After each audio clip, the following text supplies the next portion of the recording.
Hi hello ಎಲ್ರಿಗೂ ನಮಸ್ಕಾರ. Welcome back to KPSC ಸಂದೇಶ. ಸೊ ಇವತ್ತು ನಾವು 5 ಬಹು ಸಿಂಪಲ್ ಆಗಿರುವಂತಹ ಎಲಿಮಿನೇಷನ್ ಮೆಥಡ್ಸ್ ಅನ್ನ ನೋಡಬೇಕು ಅಂತ. ಇದು KAS ಪ್ರಿಲಿಮ್ಸ್ ಗೆ ಹೆಲ್ಪ್ ಆಗುತ್ತೆ ಮತ್ತೆ ಇನ್ನಿತರೆ ಗವರ್ಮೆಂಟ್ ಎಕ್ಸಾಮ್ಸ್ ಗಳಿಗೂ ಹೆಲ್ಪ್ ಆಗುತ್ತೆ. ಈ ಕ್ಲಾಸಿನಲ್ಲಿ ನಾವು ಪ್ರೀವಿಯಸ್ ಇಯರ್ಸಿನ KAS ಪ್ರಶ್ನೆಗಳಿಗೆ ಹೇಗೆ ಎಲಿಮಿನೇಷನ್ ಮೆಥಡ್ಸ್ ಅನ್ನ ಯೂಸ್ ಮಾಡಿ ಆನ್ಸರ್ ಮಾಡಬಹುದು ಅಂತ ನೋಡ್ತೀವಿ. ಇನ್ನೊಂದು ವಿಷಯ, ಎಲಿಮಿನೇಷನ್ ಮಾಡಬೇಕು ಅಂದ್ರೂ ಒಂದು ಬೇಸ್ ನಾಲೆಜ್ ರಿಕ್ವೈರ್ಡ್ ಇರುತ್ತೆ. ಆ ಬೇಸ್ ನಾಲೆಜ್ ಅನ್ನ ಇಟ್ಟುಕೊಂಡು ನಾವು ಈ ಅಡಿಷನಲ್ ಮೆಥಡ್ಸ್ ಅನ್ನ ಯೂಸ್ ಮಾಡಿ ಆನ್ಸರ್ಗೆ ಬರಬಹುದು. ಇದರಿಂದ ನಿಮಗೆ ಎಕ್ಸಾಮ್ ಹಾಲ್ ಅಲ್ಲಿ ಯಾವಾಗ ಗೊಂದಲ ಆಗುತ್ತೋ 4 ಆಪ್ಷನ್ಸ್ ಅಲ್ಲಿ 3 ಆಪ್ಷನ್ಸ್ ಮಾತ್ರ ಎಲಿಮಿನೇಟ್ ಮಾಡಕ್ಕಾಗತ್ತೆ ಅಂದಾಗ ಮುಂದೆ ನೀವು ಈ ಮೆಥಡ್ಸ್ ಅನ್ನ ಯೂಸ್ ಮಾಡಬಹುದು. ರೈಟ್, ಕ್ಲಾಸ್ ಸ್ಟಾರ್ಟ್ ಮಾಡುವ ಮುಂಚೆ ಒಂದು ಪ್ರಶ್ನೆ ಇದೆ. AIIB ಕುರಿತಾಗಿ ಯಾವ ಸ್ಟೇಟ್ಮೆಂಟ್ಗಳು ಸರಿಯಾಗಿದೆ ಅಂತ ಕೇಳ್ತಾ ಇದ್ದಾರೆ. AIIB has more than 80 member Nations. India ಅದರ ಲಾರ್ಜೆಸ್ಟ್ ಶೇರ್ ಹೋಲ್ಡರ್ ಆಗಿದೆ ಮತ್ತು ಇದರಲ್ಲಿ ಯಾವುದೇ ಒಂದು ಮೆಂಬರು ಏಷ್ಯಾದಿಂದ ಹೊರಗಡೆ ಇಲ್ಲ ಅನ್ನುವ 3 ಸ್ಟೇಟ್ಮೆಂಟ್ಗಳಿದೆ. ಇದರಲ್ಲಿ ಯಾವ ಆಪ್ಷನ್ ಸರಿಯಾಗಿದೆ? 1 only, 2 and 3 only, 1 and 3 only, 1, 2 and 3. ಇದರ ರೈಟ್ ಆನ್ಸರ್ ಅನ್ನ ನೀವು ಕಮೆಂಟ್ಸ್ ಅಲ್ಲಿ ತಿಳಿಸಿ. ನಿಮಗೆ ಇದು ಗೊತ್ತಿಲ್ಲ ಅಂದ್ರೆ ಈ ಎಲಿಮಿನೇಷನ್ ಟೆಕ್ನಿಕ್ಸ್ ಅನ್ನ ಮುಖಾಂತರ ಈ ಕ್ವೆಶನ್ ಅನ್ನು ಕೂಡ ಸಾಲ್ವ್ ಮಾಡಬಹುದು, ನೀವು ಟ್ರೈ ಮಾಡಬಹುದು.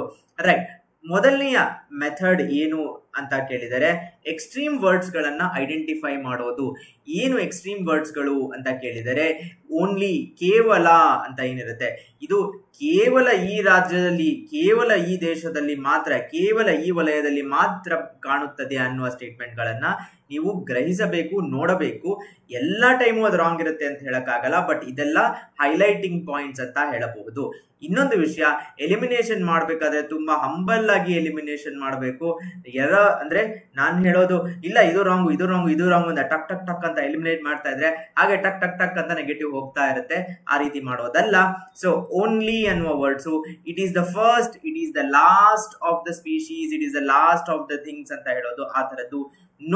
No other bird, no other planet, no other so and so, no other state ಅಂತ ಹೇಳಿದಾಗ ಆ ತರದ ಸ್ಟೇಟ್ಮೆಂಟ್ಗಳು.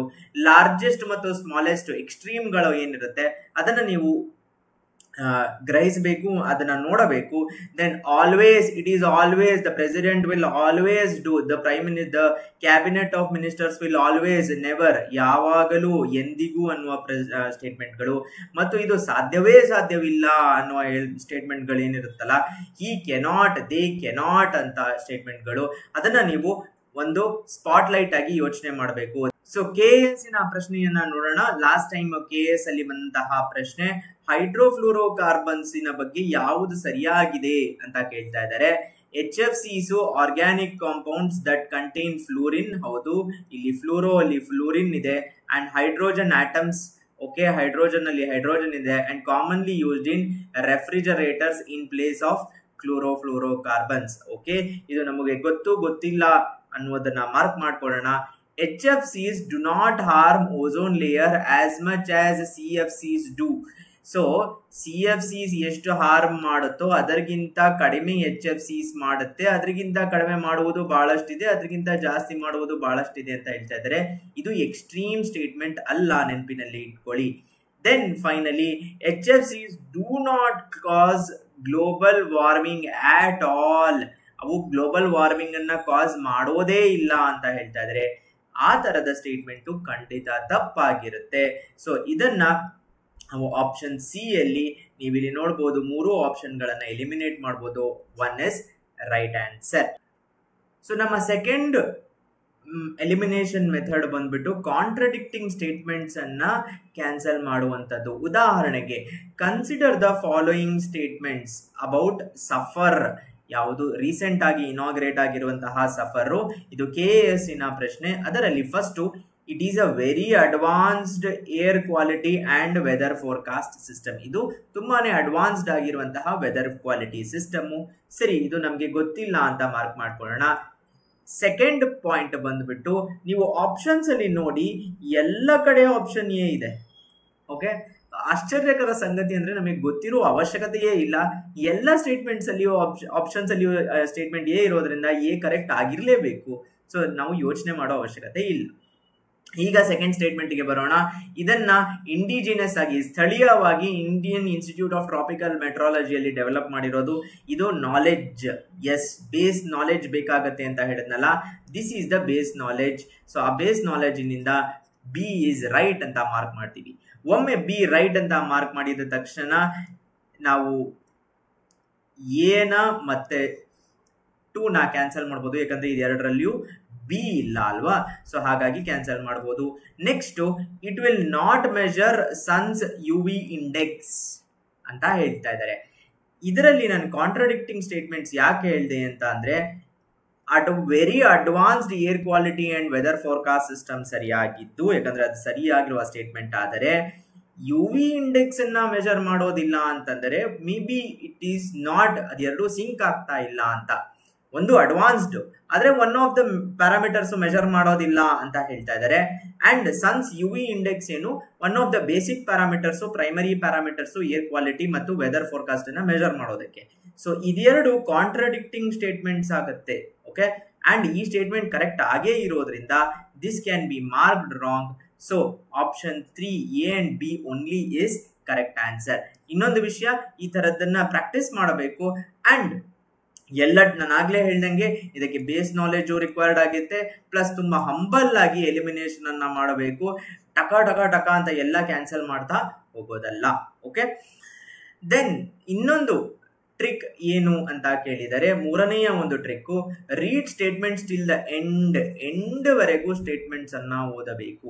ಹೇಗೆ ಅಂತ ಕೇಳಿದರೆ, consider the following about GI, geographical indications of goods registration and protection act 1999.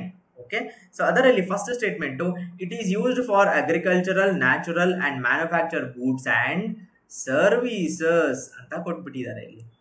Okay, it is used for natural, agricultural, manufactured, ಹೌದು ಎಲ್ಲ ಇದೆ ಅಂತ ಹೇಳಿದ್ದಾರೆ. ಎಸ್, ಬಟ್ ಗೂಡ್ಸ್ ಇಲ್ಲಿ ಇದು ಸರ್ವಿಸಸ್ ಅಂತ ಇದ್ದಿದ್ರೆ GI of goods and services ಅಂತ ಇರೋದಿಲ್ಲ. ಓಕೆ, ಸೊ ಇದು ಸರ್ವಿಸಸ್ ಅಲ್ಲ, ಆದ ಕಾರಣ ಎ ರಾಂಗ್ ಆಗುತ್ತೆ. ಇಲ್ಲಿ ಇದು ರಾಂಗ್ ಆಯ್ತು, ಇದು ರಾಂಗ್ ಆಯ್ತು. ನಾವು we are 50% close to the answer. Second, for a product to get GI tag, ಒಂದು ಉತ್ಪನ್ನಕ್ಕೆ ಭೌಗೋಳಿಕ ಸೂಚನೆ ಅನ್ನುವ ಟ್ಯಾಗ್ ಬರಬೇಕು ಅಂದರೆ the goods need not be processed, produced or prepared in that region. ಆ ರೀಜನ್ ಅಲ್ಲಿ ಪ್ರಾಸೆಸ್ ಮಾಡಿರೋ ಅವಶ್ಯಕತೆನೇ ಇಲ್ಲ ಅಂತ ಹೇಳ್ತಾ ಇದ್ದಾರೆ. No, that is the requirement, ಅದೇ ರಿಕ್ವೈರ್ಮೆಂಟ್ ಅಲ್ವಾ.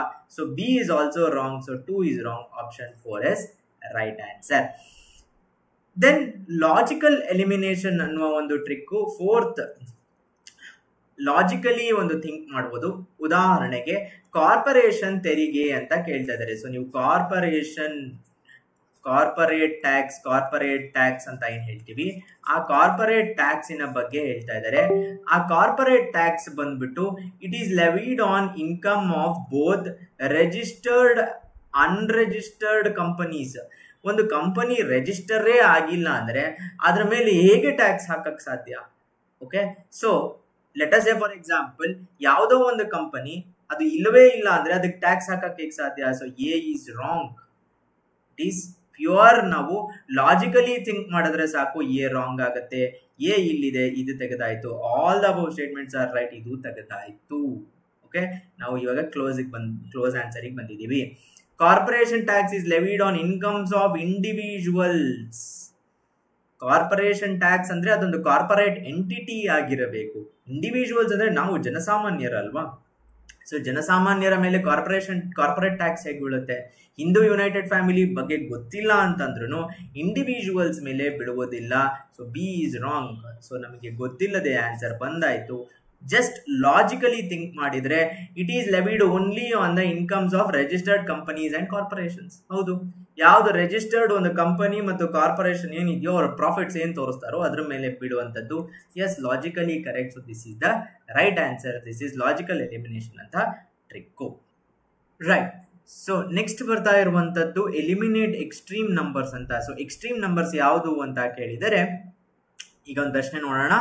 India despite having uranium deposits depends on coal for most of its electricity production. ಹೌದು, ನಾವು ಕೋಲಿಂದ ಜಾಸ್ತಿ ಪ್ರೊಡ್ಯೂಸ್ ಮಾಡ್ತೀವಿ ಎಲೆಕ್ಟ್ರಿಸಿಟಿ.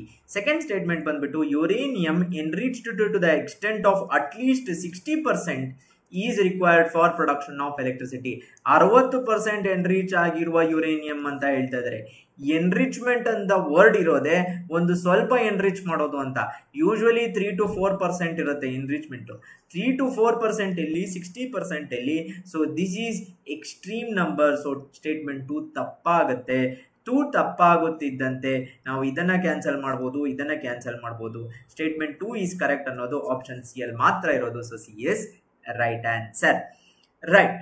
ಒಂದು ಎಕ್ಸ್ಟ್ರಾ ಟ್ರಿಕ್ ಅನ್ನ ನೋಡ್ತಾ ಇದೀವಿ. ಏನು ಅಂದ್ರೆ possible words may, some, few ಅಂತ ಈ ತರ ಇರುವಂತದ್ದು ವರ್ಡ್ಸು, ಕ್ಯಾನ್ ಅನ್ನುವ ವರ್ಡ್ಸು, ಅದನ್ನ ನೀವು ಓಕೆ ಇದು ಒಂದು ಪಾಸಿಬಿಲಿಟಿಯನ್ನ ತಿಳಿಸ್ತಾ ಇದೆ.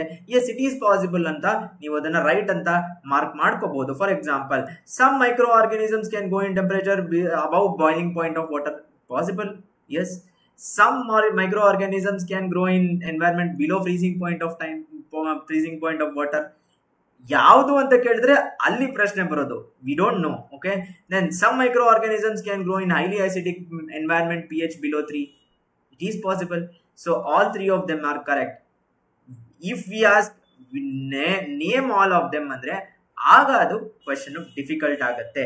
Science purely realise on possibility and probability ಅಂತ ಹೇಳ್ತಾರೆ.